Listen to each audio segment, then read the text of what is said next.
Hello, and welcome to 5 Minute Math. Today we are looking at the fifth grade concept of classifying 2D shapes. This is 5.5a Readiness Practice, the Proficient version.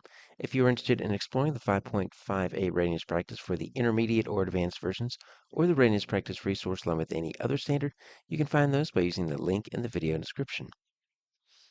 All right, so Joaquin says that all rectangles are parallelograms. He also says that all rectangles are squares. Is either statement correct? And so we have a good representation down here. Let's take our two statements. All rectangles are parallelograms. So let's write that over here first. That's our first statement. All rectangles are parallelograms. Well, we can actually use this Venn diagram to show that you see my rectangles circle here that represents all the rectangles, and some rectangles are squares, but some aren't, right? All of those live within this much larger parallelogram. So a rectangle is a parallelogram that has four square corners. You cannot have a rectangle that is not a parallelogram. So this is a true statement because the circle for rectangles lives within the larger rectangle of parallelograms. We can use the shapes to see that one is within the other. That means we're good to go. And then he also says all rectangles are squares. All right, so let's look at this one. All rectangles are squares. Well, first off, we can just draw a picture of how that doesn't work. This is a rectangle, but it's not a square. This is both a rectangle and a square because a square is a special type of rectangle and a special type of rhombus. So all rectangles are not squares, and we know that because we've got this chunk right outside here that doesn't live inside that square section. And so we can say this one is incorrect. So the first statement was correct, but the second statement was incorrect. For our next problem, we've got Valerie and Edgardo trying to classify this triangle using the table. Valerie believes they can only go in one column. Edgardo thinks in two. Well, what is this triangle? So we're going to assume that this is an equilateral triangle. So it looks like all three sides are the same. So we'll say equilateral. And that's the definition of an equilateral triangle. All three angles are the same, all three sides are the same.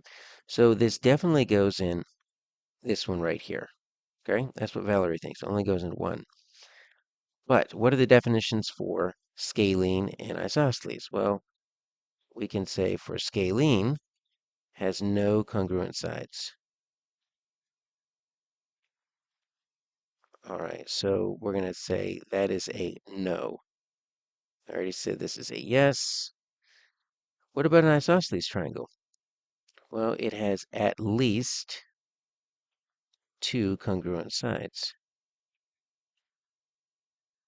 Well, does my equilateral have at least two congruent sides? Yes, it does. Does it have more than two congruent sides? Yes, it has all three, but isosceles triangles could also be used to describe this. So let me show you how this would work if we wanted to draw a Venn diagram. I would draw isosceles on the outside. These are triangles with at least two congruent sides, but then inside is going to be a smaller circle for equilateral. So all equilateral triangles are by definition isosceles triangles. So who is correct? So who said that they can go into both? Edgardo thinks it can go into two, so we will say Edgardo is correct because they can go into two different columns, both isosceles and equilateral. For our third problem, we're designing a park here, and it needs to be quadrilateral. Okay. Four right angles, and the pathway must connect the opposite corners of the garden. Okay. And so describe the relationship between the sides of the garden using the terms parallel and perpendicular. All right, so this is what I'm envisioning here. Quadrilateral, so four sides. I'm going to use this rectangular shape here. And it has to have four right angles. Okay, so I'm going to do this right here. I'm just going to draw it like this. And then I'm going to draw a line that goes from here to here. Right, so there's my shape. Now, what is it asking me to do? Describe the relation between the sides of the garden. Use the terms parallel and perpendicular. All right, so I can say that the opposite sides are parallel because they are not going to ever touch. If they were ever to extend forever, opposite sides are parallel. Now, what about the sides that are next to each other? And these are called adjacent sides. When these pink sides touch the green side, they form a right angle. They're square corners, see? Right there. So we'll say adjacent sides. That means sides right next to each other are perpendicular. That means they form right angles, 90 degree. Now, draw a Venn diagram with at least 3 layers to classify the shape of the garden. All right, so this is my rectangle. And so what I want to do here is I want to just draw a rectangle. Okay, now that is my shape. So I'm just going to put my shape right here. Inside my rectangle, I can classify that in a larger degree by this term, parallelogram. And I believe the problem gave me that term. No, it didn't give me the parallelogram. It does use the word parallel. I'm going to use this big term right here, quadrilateral. A parallelogram is a type of quadrilateral. It's a four-sided shape.